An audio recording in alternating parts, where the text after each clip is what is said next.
Rebuild yourself first. Pause. Breathe.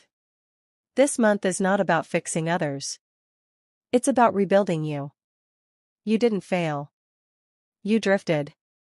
Drift happens quietly. Rebuilding starts with awareness. Take responsibility. No excuses. No blaming. Responsibility gives power back. Remove distractions. Not everything deserves your time. Silence the noise. Focus is rebuilt by subtraction.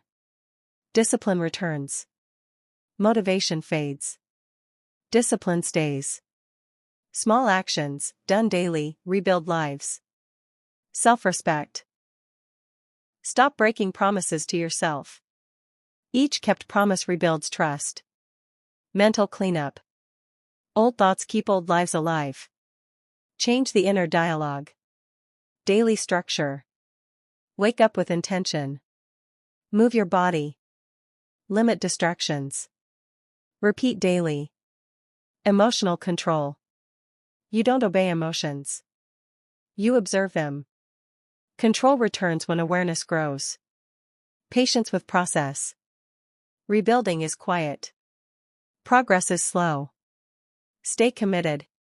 New identity. You are rebuilding. You are focused. You are disciplined. Repeat this identity. Monthly commitment. This month matters. Don't waste it. Start again tomorrow. And the next day.